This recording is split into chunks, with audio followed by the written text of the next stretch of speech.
Well, a happy new year to the dear family at Northgate Church and for those visiting us online. Well, the close of a year is a time to look backwards and to reflect on the journey that we have trodden over 2020 and to look for those things in the midst of unforeseeable upheaval and challenges for which we can be thankful. And so today we're going to hear the testimony of some people as to why they have cause to be thankful whilst navigating the year. Then this will be followed on with a look at hope as we embark on this new year.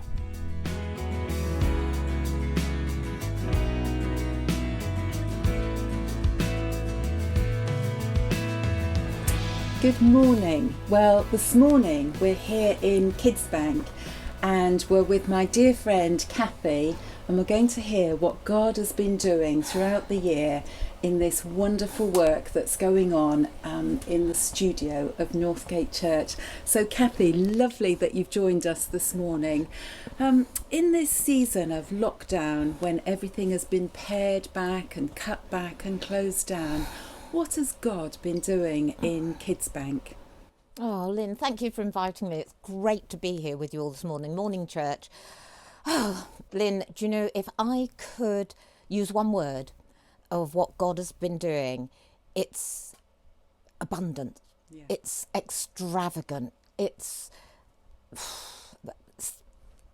I'm almost speechless, which you know for me is not a normal thing. Yeah, God has rendered me speechless. There you go. Yeah. No, it has been absolutely incredible. It really has. You know, through it's almost we were here for a time such as this. Yeah. We started. We could never have imagined the lockdown and COVID, and when it hit the first time back in March, all the volunteers stepped down, and there were just two of us coming in. But, you know, God was with us because people's generosity has just been overwhelming. And I know we often sit and have a coffee and a chat about what's going on. And, you know, God has broken me so many times, not with hurt and pain, but in this last season with love and generosity, you know, and I see him at work more than anywhere. This is where I see him. So I have this. We received a referral, and the health visitor asked us if we could get some particular baby milk for a family. And my instant thought was, I'll go and buy it. I'll go and get it. But I just felt God give me a nudge and say, don't preempt me. And so I went away, came back. I think it was 2 days later, the day the referral was being picked up, still no baby milk. And on the way to KidsBank, I thought, no, I really need to go and buy it. No, don't preempt me. So I came into KidsBank. I hadn't been in 15 minutes and a lady turned up and she'd brought some donations in. And she held up this carrier bag and she said to me, I don't suppose you'll want this, will you? And I looked in the carrier bag and there were 3 tins of baby milk. Amazing. But what I was able to do was able to tell her that she had been an answer to prayer for me that morning because I had prayed for baby milk. And she was just totally blown away by that. She was absolutely blown away. And you know, Lynn, I've got so many stories like that. So many stories. You are part of one of those stories with the double buggy. Yes. When you asked me for a double buggy, we never accept them because we don't have the space.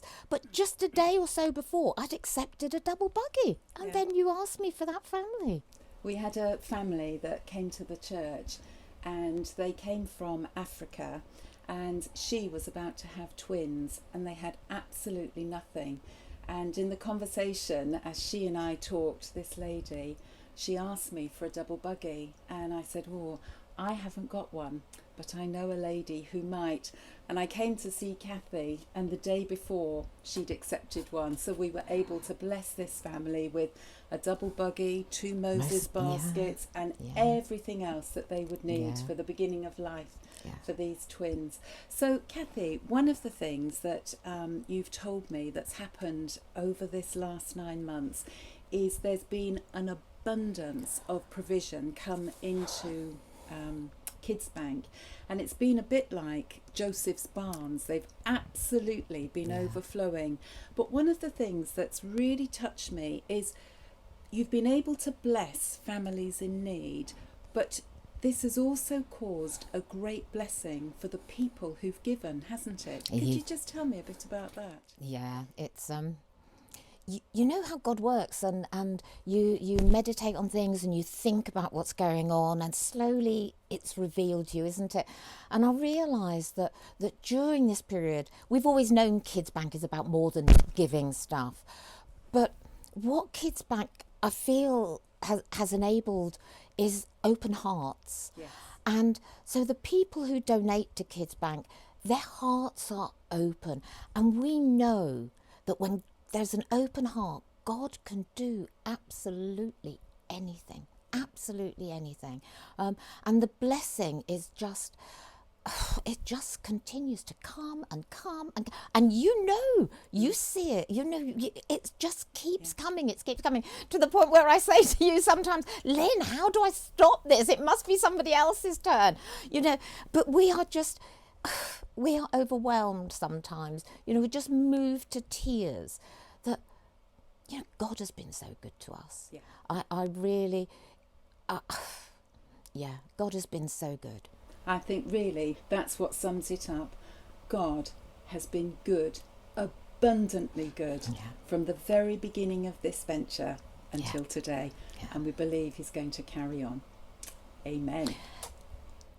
I just wanted to say thank you to Northgate Church, to each and every one of you, to Gerald, Lynn, to the trustees, and each of you for supporting us in this, because I know that this room that we are in has had so many prayers said in it, and I feel that we are benefiting from all those prayers. Thank you, Northgate Church. Thank you.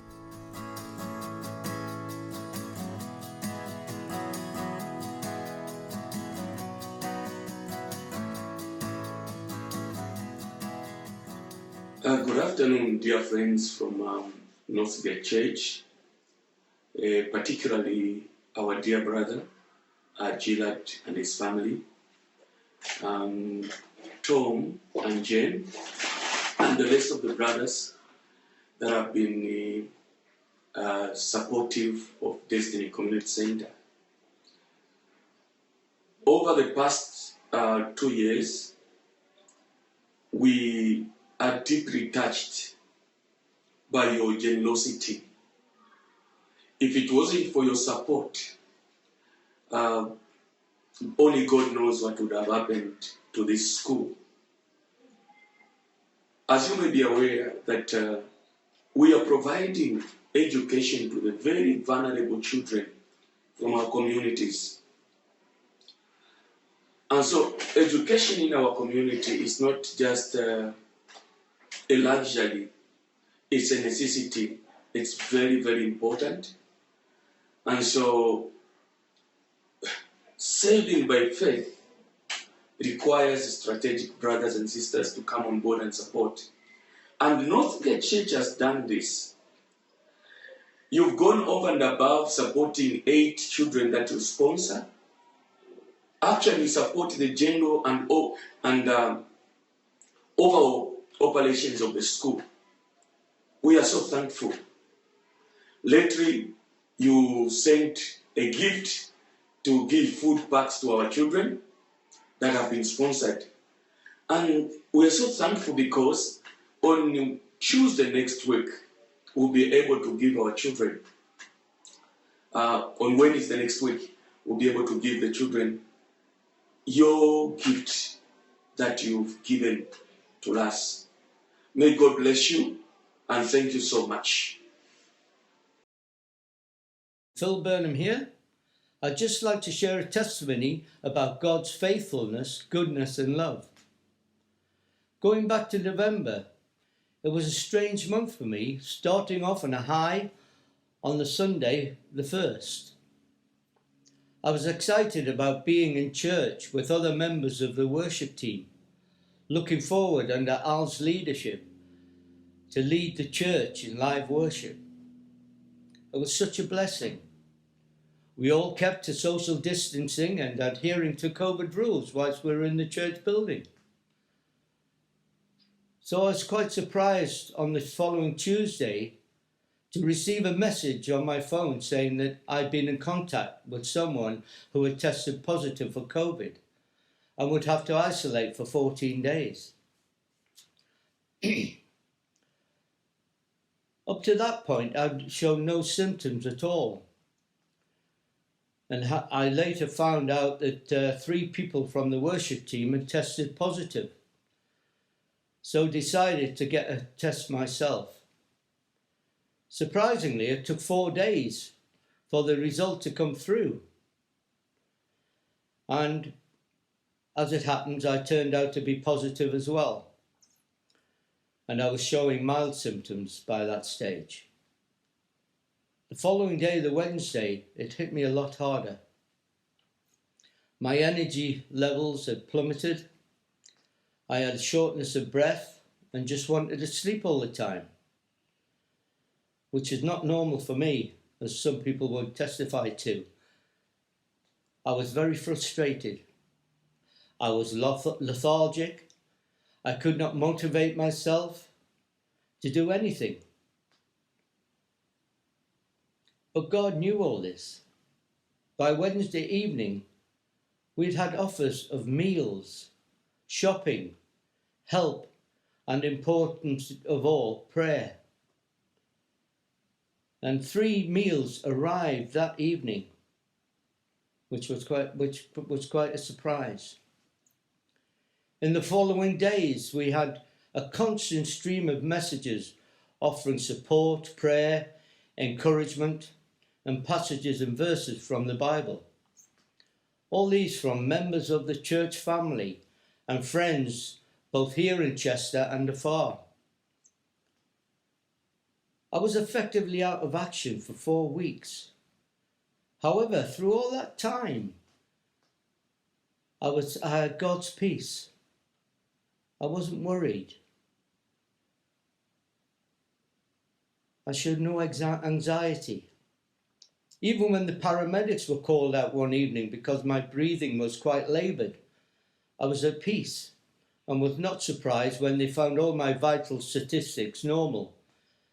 It was just a system of the COVID and will get better, which it did. I'm feeling a lot better now. Still a little bit lethargic, but throughout it all, God has been there, watching over us as a family. Mary and Mark didn't show any symptoms at all and were free from COVID, which was a real blessing. So I'd like to thank all those people that were in contact with me and offers of support, and knowing that these people were there praying for me was such a blessing. So I'd just like to close in prayer. Lord, I thank you for your love, peace, faithfulness, healing and protection during my illness. I thank you for your protection over Mary and Mark, that they were not infected. Lord, you're a great God. And I thank you for all my brothers and sisters at Northgate Church family, brothers and sisters in Chester and those elsewhere, for their faith, prayers, offers of help and support, and most of all for their open hearts and ears to your prompting.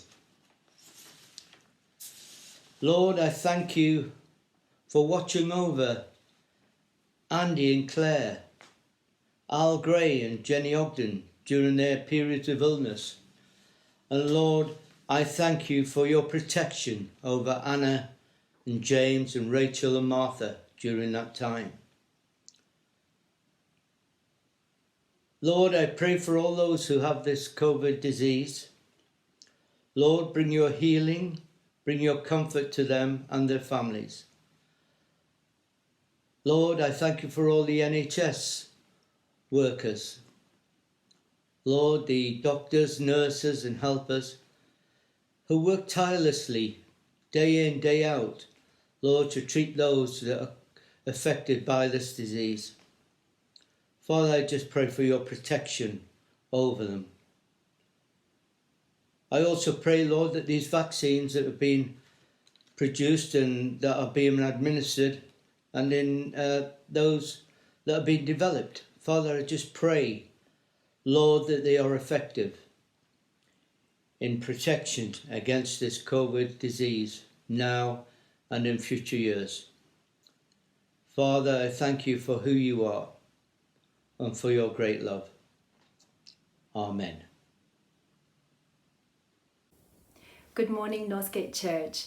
What a year it has been. Sometimes we cannot believe that this is the end of 2020. At the beginning of this year, I had absolutely no idea where the end of the year would be, and I had absolutely no idea where I will be going in 2021. But this verse in the Bible have always inspired me. It is in Jeremiah chapter 29, verse 11, where it says, "For I know the plans I have for you, declares the Lord, plans to prosper you and not to harm you, plans to give you hope and a future." God has certainly given me hope and a future, and which is something that I would never comprehend or expect myself. Because sometimes I would rather trust my own plan and ignore what God's plan is.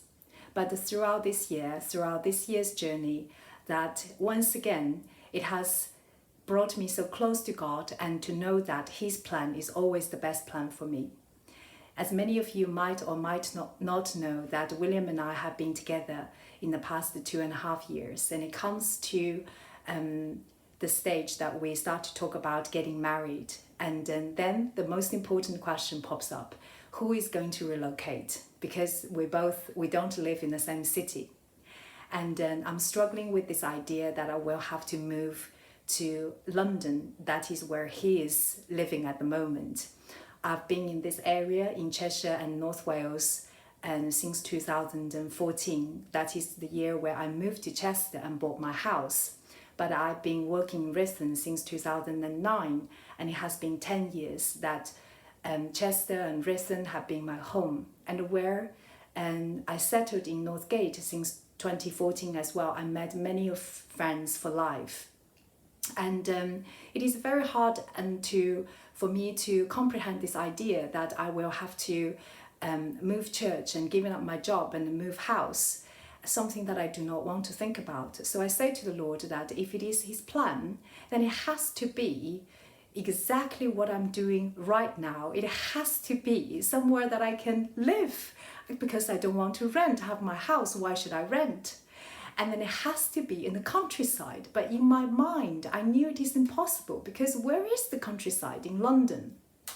So William and I had many discussions, and it comes to the fact that somehow that I have sort of just accepted the fact that I will move. But once again, I prayed to God that I knew this is impossible, so please change His mind. And however, recently I attended an interview in Kent, and when this job comes up, I read about it. I just couldn't believe my eyes. And it is the full-time Mandarin teaching job in a boarding school, the same size as where I'm working now. So I went ahead, attended the interview, and the next day the headmaster offered me the job. And on top of that, he offered me accommodation and said that William and I could live there after we get married. It is just something that I cannot believe, and is something that I cannot comprehend, because I believe that is a miracle from God. And God has provided me out of completely impossibility. And I know that many of you have been with me throughout this journey, and many of you have been praying for me. So I wanted to say thank you so much, and trust the power of prayer, trust God. He can do it for me, and He can do it for you.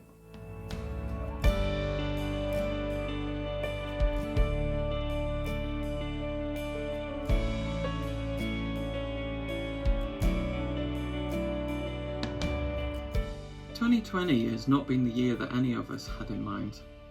I want to share a little of my journey through the year, which started with a leap of faith into the unknown and has culminated in a testimony of God's faithfulness throughout the year. It started around this time last year when I volunteered to take redundancy from my current job. At the time, I'd been with the same company for over 18 years, so you can imagine it wasn't an easy decision to make. there were many nights going over the pros and cons and numerous conversations with people that I love and trust, whom I am so grateful for. It eventually came to a head one night after dinner. Jo, my wife, Sam, my eldest son, and I were going over the same discussion we'd had a number of times, namely, should I stay or should I go, as we were reaching that point where a decision had to be made. When Sam pipes up and says, "Dad, what example are you setting me? You're not happy and you're just settling for what you've got." And there it was, the light bulb moment. I thought, I can't argue with that. So I filled in the paperwork and went to see my boss.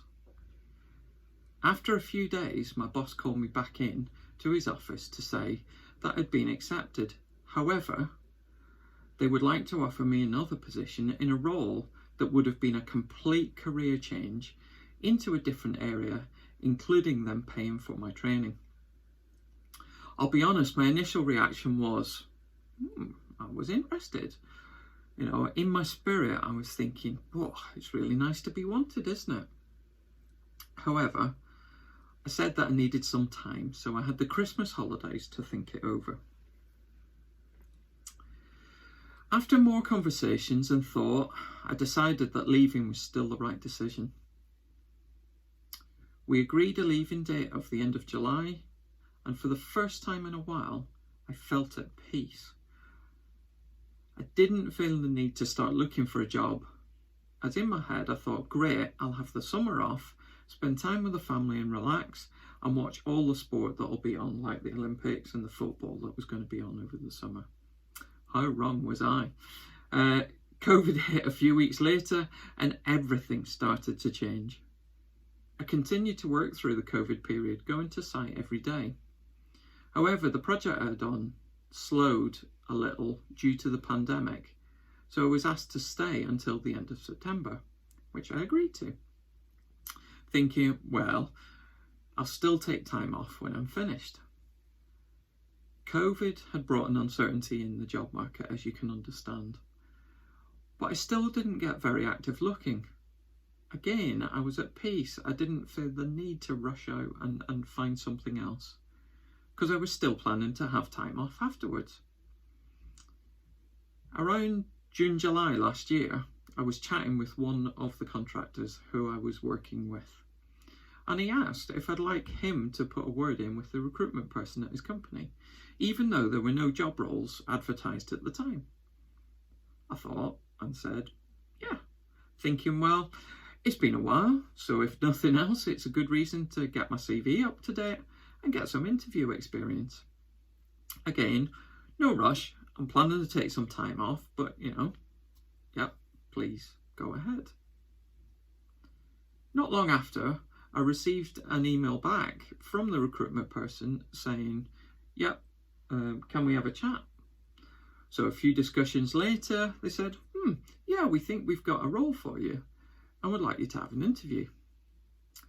The interview was set up, obviously online, because of COVID restrictions. We weren't allowed to travel. Seemed to go well. Was pretty informal. And I seemed to strike up a rapport with the interviewers, one of whom was going to be my boss if I got the job. After the interview, we all went on holiday, so I knew that nothing was to happen for a few weeks.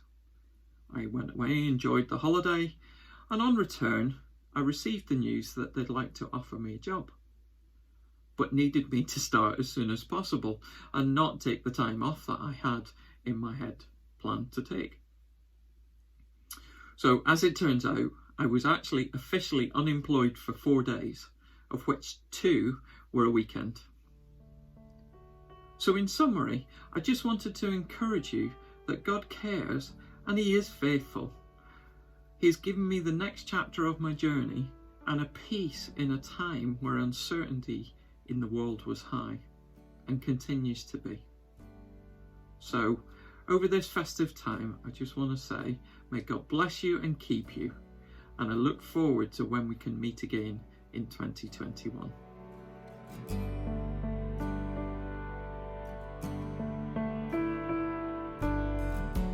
As we have just seen in the new year, let's be honest, the opening chapter of this year's journal would seem bleak, with rising infection rates, mortality levels, and once again thrown into the most severe lockdown, isolation and curtailment are once again our companions. And it's all too easy to be overwhelmed by circumstances and to let hope go. We're putting our faith into a vaccine, but for most people, they're going to be quite a long way down the list. And it can seem we have to hold our breath, grit our teeth, and try to be vigilant and wary until April. And this time round, we do not have the balmy, warm days of last spring and summer. Let's be honest, See the Bleak Midwinter Christmas Carol seems a more apt song. The coronavirus has fundamentally changed the way not only our society works, but how our expression of church is worked out. People have died, people are losing their jobs, and even people whose circumstances have not changed that much. They're having to deal with new challenges they probably never thought they would ever have to face. It may feel impossible to maintain any sense of hopefulness or faith about the future. Not only is it a challenge to imagine any future in a world where things are constantly changing, but it's especially tough to think, let alone expect, a future in which things are actually somewhat positive. But as uncomfortable as it may feel, intentionally engaging ourselves to use our God-given imagination to see with the eye of faith that there is a better future may be a crucial way for us to maintain some semblance of mental well-being and spiritual resilience. In general, having a hope is having an expectation that something good will happen in the future or that something bad won't happen. You can't think about hope in different ways. You can feel it as an emotion or use it as one way to motivate yourself to action or as part of a coping mechanism that gets you through loss. Being hopeful makes you a faith-filled person with a positive outlook. We all exist somewhere on the spectrum of pessimism and optimist, and very few of us are fully on, forever only glass half full people. It's completely normal to have trouble being optimistic or full of faith, even at the best of in the best of circumstances. But now it's even more of a challenge. So why bother trying to be hopeful when things are so overwhelmingly bad? If we can face our challenges with a sense that there's something with God's help that we can do about them, life becomes easier to live. Essentially, hoping God can be the catalyst to get us to create new mindsets and new patterns of behaviour that do make things a little easier. As we proactively put these new behaviours into practice, it then produces more hope in God. We reverse our downward spiral of despair and depression and into an upward focus of hope. Hope in God builds resilience, and resilience is the ability to either recover quickly from events that are challenging or traumatic or a crisis, or to be relatively unaffected by these events. Resilience isn't just being able to withstand a difficult situation, it has to do with living a fuller life. Building hope depends on building resilience. And there is so much in the Bible about being resilient. God exhorts us, even commands us at times, but it's always accompanied with a promise that brings hope. Have I not commanded you? Be strong and courageous. Do not be frightened and do not be dismayed, for the Lord your God is with you wherever you go. Joshua 1. There are great promises from Isaiah 41:10, where he says, Fear not, for I am with you. Be not dismayed, for I am your God. I will strengthen you, I will help you, I will uphold you with my righteous right hand. I can do all things through him who strengthens me, Philippians 4:13. For God gave us a spirit not of fear, but of power, love and self-control, says 2 Timothy 1:7. One verse that I have clung on to various difficult times in my life has been from 2 Corinthians 4:8.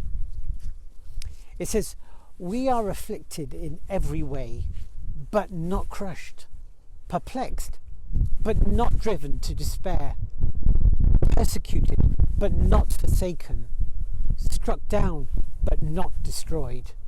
And this links into another passage from Isaiah. A bruised reed he will not break, a smouldering wick he will not snuff out. Blessed is the man who remains steadfast under trial, for when he has stood the test, he will receive the crown of life which God has promised to those who love him, says James 1 verse 12. Do not be conformed to this world, but be transformed by the renewal of your mind, that by testing you may discern what is the will of God, that is good and acceptable and perfect. That's Romans 12:2. Well, these are great verses to speak out loud to ourselves. And as in that last verse, we cannot afford to let our minds slip down old pathways. We have to choose to renew them with God's promises that bring hope. A new mindset will bring about new behaviours, which will bring about new outcomes, not just for ourselves, but it will have an impact on those around us too. So what if everything around you is crashing down and you're currently finding it difficult to be hopeful? Well, first of all, don't beat yourself up over it and feel condemned. It's important that we are authentic, that we acknowledge before God and to ourselves just where we are at. God knows our innermost being, our inner thoughts anyway. Generally, resilience is something that is learnt. It takes time. Hope is not thinking that everything will be amazing. It's not about deluding ourselves with a false positive attitude that everything will be just fine. Hope is a realistic expectation that something good will happen in spite of what life may say at the moment. It's connected to faith. Faith is the confidence in what we hope for and the assurance about what we do not see. That's in Hebrews 11 verse 1. And God says that all things work together for good to those that love him and are called according to his purpose. It's so important to lift our gaze from which overwhelms us. And this is where being part of a good loving community is so beneficial, that you can ask someone to help you lift your gaze to see the bigger picture for your life. It could mean a move like we shall hear from Leaf, or a job move like Richard testifies. Some things, even good things, sometimes have to first be removed to make way for something better. A building site can look pretty messy until the final edifice is revealed. And we need to view our problems and challenges from a larger God perspective. Well, I personally believe that we partner with God through life. We are co-workers. We can't expect to sit back and be passive and wait for God to drop something from the sky. We have to take action ourselves, looking for ways whereby I can have control. And they have helped me out at some very dark places. They've often been small steps, actions I can take to have a positive consequence in my own life. I've also looked at small ways where I can be a positive force for good in someone else's life. It lifts my eyes from looking downwards and inwards. And another way is to focus on what you are passionate about and asking God, in what way can I make a difference? This global pandemic is out of our control. The impact it has had on us as a church is out of our control. But there is so much that is in our control. The time we spend with God, the way we love our neighbour, the small acts of random kindness that becomes part of our way of life, phoning or texting one another to show that we care, creative ways to keep our connections, our relationships strong and healthy, engaging in one of the life groups or starting a small group in your own community or street. This is authentic Christianity. There is a song from Hillsong where the chorus says, "All my hope is in you, all my strength is in you, with every breath my soul will rest in you." God is our hope, and when we lift up our eyes Godwards and believe in the hope and promises, we cannot help but radiate this hope to others around us. And our cities, towns and communities sure need hope right now.